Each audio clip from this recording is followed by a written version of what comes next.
Welcome back to Capitol Bourbon, everyone. My name is Steven. On today's super fun video, we got 6 brand new bottles to review of bourbon and whiskey that have been just sitting on my shelf here for way too long, at least a few months. I'm honestly just getting kind of tired of seeing them sitting there. And I do want to kind of taste and kind of develop my palate a little bit more for these bottles I just got sitting there. So I decided, why not? Today's a Friday. I got nothing really planned to do. My fiance's out of town. So I decided, why not? Let's go wild and have a little bit of fun and crack 6 new bottles here that I have no idea what I've been waiting for to crack. Maybe just the right time or the right occasion, I guess, but let's just go ahead and crack these guys out. First one here, starting on my left, is a Nulu Straight Bourbon Whiskey. This is a store pick here from Novi Party Store up in Michigan, which I picked up probably around 8 months ago at this point, so no idea why it's been sitting on my shelf for that long and why I haven't tried it, but tonight's a perfect night. Again, this is the Straight Bourbon Whiskey here, toasted actually. Yeah, it is the toasted bottle, coming at 111.4 proof, and I'm really excited about this. You hear a lot of good things about Nulu. However, it's kind of been falling off recently, but you know, a lot of stores did do store pick, and I do hear that this is still some good stuff. It does say on the back, it's pretty transparent that these are MGP barrels,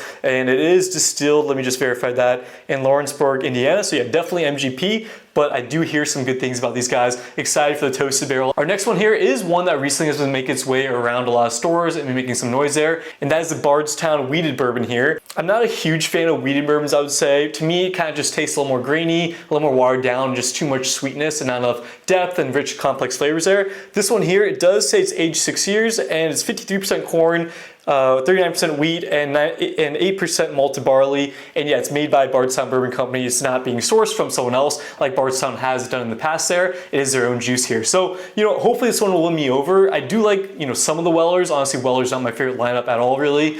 But let's go ahead and see if this Bardstown changes my mind. Next up here, we got the Henry McKenna, aged 10 years, single barrel, bottle and bond. This one comes in at 50% proof. Of course, it's bottle and bond, I guess. And you know, I have passed this one up on the shelves a lot just because I hear that the latest releases of these Henry McKennas have not been that good, and they kind of have been producing a lot more and kind of watering down their quality there a little bit. So kind of passing on it, but I did find it for a pretty good price here recently, actually tonight. So I decided to pick it up and do a fresh crack on that because I'm kind of excited about this one to give it a shot finally.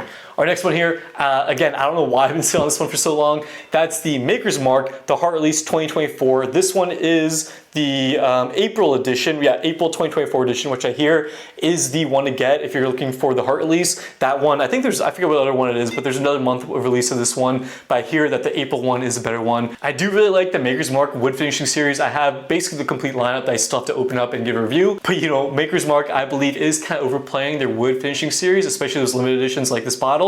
They're kind of coming off a new one every single time, and a lot of them are just French oak stave finishes and just with a different amount of French oak. So it's kind of, you know, in my opinion, a little boring, but they've all been pretty decent so far. So let's go ahead and crack this one open and see if it's the same way. I know the BEP from 2023 is absolutely one of my favorites, so I'm excited about this one and finally give a review. I hear it's a lot of hit or miss, so let's go ahead and find out. Last one here is an old line. This is a Michigan Liquors pick here. It's a double oak series finished in soft turns casks, and it's an American single malt actually. And the proof on this guy, actually it's 62.3% alcohol by volume, but I have started to become a huge fan of American single malts. I do really like the Jack Daniel's twice barreled special release that I do have back there, the American single malt version. So I have been getting a little bit more into single malts, and when I saw this one, it's basically super dark there and kind of on the red side too. I had to pick it up. I do like my dark whiskeys, and I am starting to get into single malts, so let's go ahead and see if this is a good one there. Finally, last one here, you guys probably saw it, is the Crown Royal Blackberry. You know, I'm not a big fan here of these kind of artificial finished whiskeys,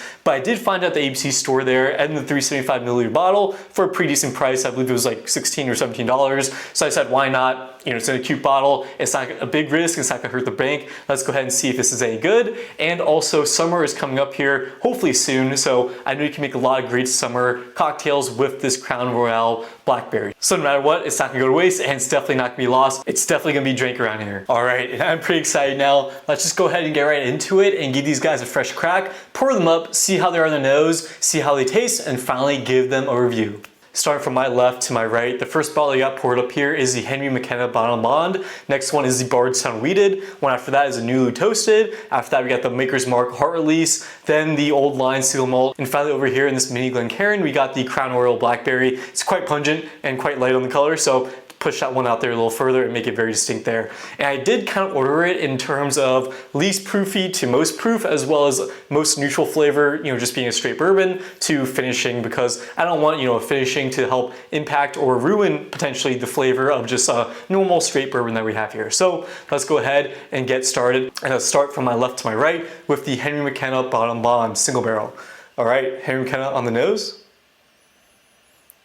You know, it smells pretty pleasant actually. Like a light bourbon, definitely not high proof at all. Apples, cinnamon maybe a little bit there, a little oak. Yeah, smells like really fresh green apples there. So let's go ahead and see how it is. It does smell pretty sour.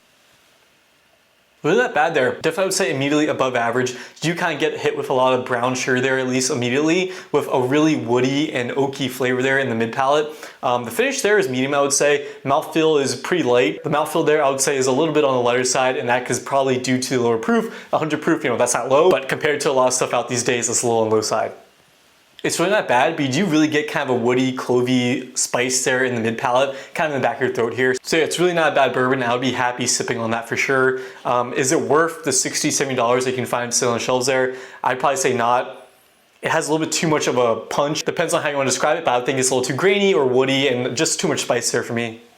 It is a neck pour, so I'm wondering if it'll open up and kind of simmer down there a little bit and kind of smooth out. But yeah, it's a pretty decent bottle. The more I'm drinking it, I'm getting a lot more of that kind of sugar, the brown sugar, less oakiness. It's not really tannic, just a lot of kind of oak or grain flavor there. And that's surprising for a 10-year-old product. You would think it'd be a little bit more smoother and have a little bit more mature and complex oak note to it, instead of just being kind of grainy and that harsh note in there. So yeah, it's a decent bottle. For 70 bucks, I don't think it's worth it. And I'm surprised it's not a little bit better for being a 10-year-old product, and especially for the hype that Henry McKenna got just a few years ago. And for this one, on my rating here, I would definitely say it's in that good scale range there in the sixes. I think this one here, I'm gonna go ahead and give it a 6.6. I think there's a good amount of potential there to sip neat. And I think if you let it sit there a little bit longer, it might open up and actually turn into something actually delicious. So we're gonna go ahead and give it a 6.6 for now, and we might revisit that one here in the future. Moving on though, we got our Bardstown Wheated. I'm really excited about this one. Heard a lot of good things. Color there, I would say is average too. So let's go ahead and see how it's on the nose.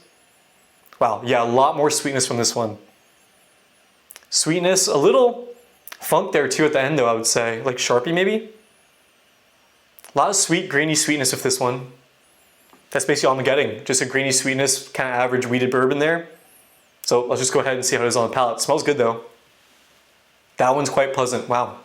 Yeah, that was quite pleasant. You get a bunch of just pure sweetness there in the front, but then that leads to kind of more of a candy sweetness that I would say kind of reminds me of like candied almonds or something like that. You're not really getting nutty flavor, but there's kind of a deeper, richer sweetness, I would say, than just pure brown sugar or just pure granulated sugar. So yeah, something interesting going off this one. There is some oak in this one too, not a lot, but I think just the perfect amount to give it a little bit more complexity than some other wheated bourbons out there. That's pretty decent. I can see that one being kind of a daily pour to get you started for the rest of the night. It's definitely mild on the palate and won't like ruin your taste buds or ruin your flavor, but it is pretty sweet and pretty good and enjoyable to drink. And honestly, I just want to finish this glass right now. It's really that good. I think I'm gonna go ahead and give it a pretty great rating here. As of right now, I'm gonna go ahead and give this one a 77, which I think is absolutely phenomenal, especially for the price point on this one. I think it's around 50 bucks or less than that. It's a really a good pour for that price point and quite enjoyable. Again, I think you could daily this one for sure. Our next one here being the Nulu Toasted Store Pick from Michigan. Let's see how it is. It's a little, actually, you know, these are all pretty much the same, I would say. Maybe it's a little lighter there than the Bardstown, but I think it's still pretty average. So let's go ahead and see how it is on the nose. Interesting, I'm not getting too much here on the nose. It's quite muted. An underlying char note, I would say, definitely probably from the toasted barrel. I'm not sure if it's in a second new toasted barrel or whatnot, or if just the first barrel is super toasted or not. I think it's the second new toasted barrel. That char note is definitely present there though. Interesting. I'm not a huge fan of that char note. Kind of reminds me of Sharpie or kind of chemical smells. So let's just go ahead and hopefully the palate is a little bit better than the nose. It's pretty good. I wouldn't say it's anything though to write home at all. I think there are other better toasted barrel options out there so far, like the Penelope Toasted or even the Elijah Craig Toasted Barrel. I think that one's absolutely fantastic. Both those I would say is more complex and has more sweetness and has a little something special going on to it that this Nulu doesn't really have. It kind of is just more like a generic toasted bourbon, I would say. Nothing really notable about it. Let's give it one more try. I mean, it's decent. I wouldn't say definitely nothing special there. For the price point, which I think was pretty pricey for this toasted barrel store pick, I would absolutely do not think it's worth the money. And maybe that's the reason why Nulu has kind of fallen off the scene these days, is because, you know, it's MGP stuff, and so a lot of people are producing MGP. So maybe this Nulu isn't anything too special anymore, which makes sense since to me, I'm getting really no complexity with this one. You can taste the proofiness with it, but there's not much complexity. The mouthfeel isn't really there. The finish does last, I would say, on the medium to shorter end, so it's not terrible there on the finish, but yeah, this one is just not impressing me at all, especially for the price point and it being store pick. So this Nulu toasted barrel, I'm gonna go ahead and give it probably a 6.3. I think it's probably worse than these other two that we just had, just because it's more generic and, you know, it's a lot more pricey than these other two. So I'm gonna go ahead and give it a 6.3, which I think is definitely good and definitely easy to drink neat, but nothing I'm gonna reach for on a Friday night like tonight or on any other weekend. These next two here, I'm super excited for, and I'm actually pretty scared of this Crown Royal right here. So this next one here, the Maker's Mark, the Lost Recipe, April release. Let's go ahead and see how it is on the nose. And definitely on the color, it's definitely a little darker, which is what we like. The nose, yeah, definitely getting that wood stay finishing, I would say. Definitely smells a lot like the other Maker's Marks I have. Kind of like the French oak cast strength, but just a little bit less punchy. The vanilla there, you're getting some vanilla and caramel. A lot of vanilla actually. Yeah, a lot of vanilla now, wow. A little apple there too. It smells really good actually, really sweet, fruity. Definitely like a brighter fruit, like kind of like a grapefruit, pineapple, apple. Really good, maybe a little strawberry there too, wow. I like the nose. You could really smell this one all night.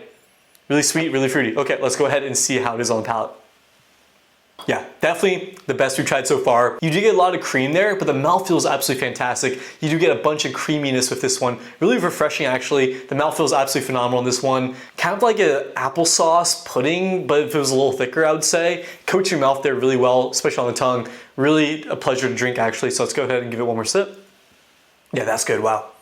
Definitely lives up to hype of the other Maker's Mark wood finishing series that I absolutely love and enjoy. The BEP, I would say, has a little bit less better mouthfeel in this one, but maybe a little bit more brown sugar flavor and a little more punch. This one I would say is a little more muted. Back end there, a little wood char, a little tannic as well. So really this one has a lot going for it and a lot of complexity. I'm really enjoying this one actually. On the front, a good amount of that fruit note. Middle, still a lot of fruit, but on the end you do get a lot of that wood and tannic that I think the wood finishing has a lot to do with. So it's pretty good, and I think a pretty complex pour really for this Maker's Mark. I think a lot of people when this first release had high expectations for Maker's Mark, but I think for 80 bucks and what they're delivering, I think it's right on par with a lot of the other wood finishing series. I don't think it's anything super special like the Maker's Mark Cellar Age, but I think it's definitely pretty good and definitely well above average there. And I'm gonna go ahead and give this one a rating of 7.8, which is on the high end there of being great. Definitely doesn't reach into excellent territory, but I think this is a really great pour here so far. And it's probably my first or second favorite pour here after the Bardstown or the Maker's Mark. So let's go ahead and just move on to the old line here, American Single Malt. And this one is pretty dark,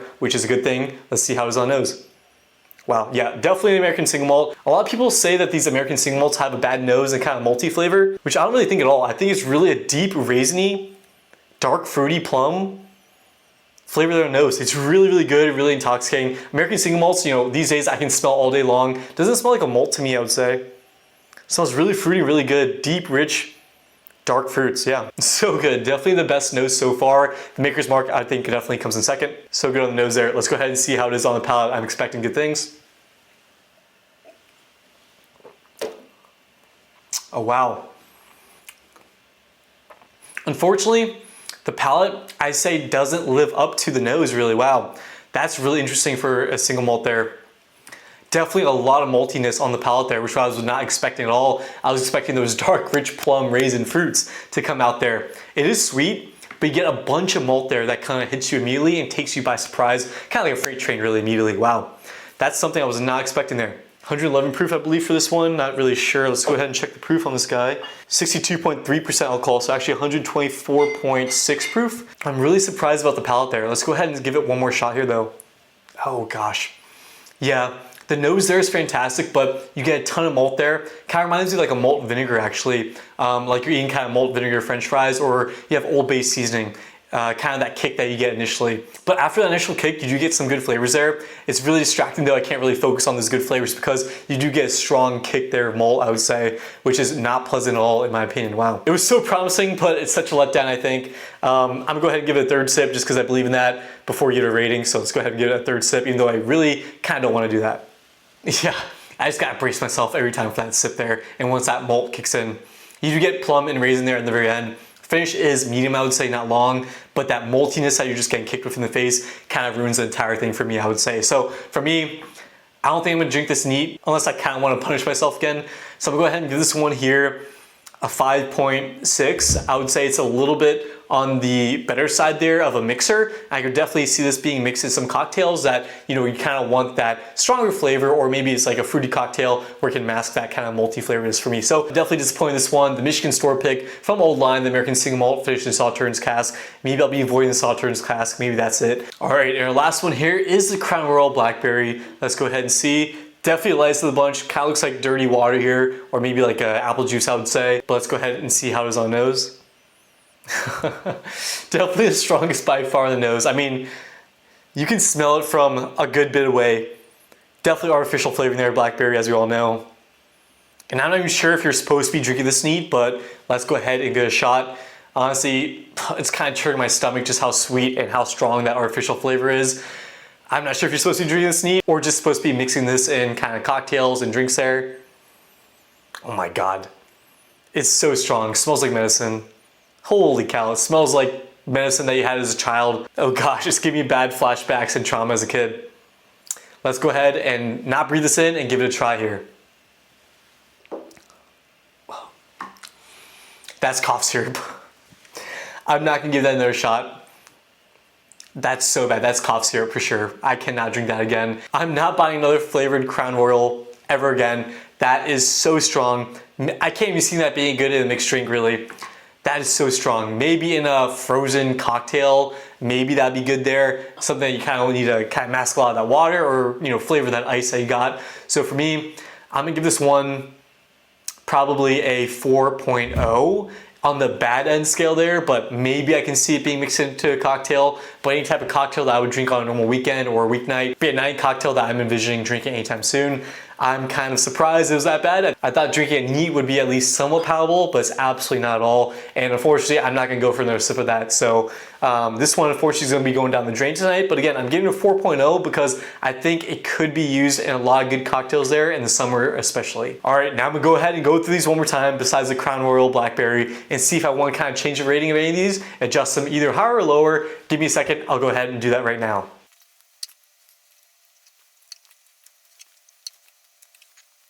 All right, going back through them, I'm not gonna change the ratings of any of them, but I do have to say that the Nulu Toasted Store Pick here did actually open up a little bit there, I think, and kind of got a lot more deeper molasses type of brown sugar to it. But you know, I still think the rating there is absolutely appropriate, so I'm gonna go ahead and stick with that for now, and maybe on a later date, once these bottles open up here a little bit more, I'll revisit them and see how the rating changes with time. All right, guys, well that does it for this video. I hope you enjoyed this video as well as some of the suffering that I went through. I definitely enjoyed it, besides the Crown Royal Blackberry there, but the other bottles I think were pretty decent, and I'm happy to finally open those guys and have them sitting on my shelves for me and a lot of my friends to come over and try. And I'm happy to have these guys now sitting on a shelf open for me and a lot of my friends to come by and enjoy, which is what bourbon and whiskey is really all about. Also, now we can add these bottles into blinds and different reviews and tastings that we want to do. So please leave a comment down below what type of blinds and reviews you would like to see with these new bottles that we got freshly cracked open here. I'm down to do anything. I'm thinking the Henry McKenna 10-year I should blind with the 1924 Eagle Rare, maybe some other 10 or plus year old bottles I have sitting behind me on the shelf. Also, please don't forget to leave a like, comment, and subscribe.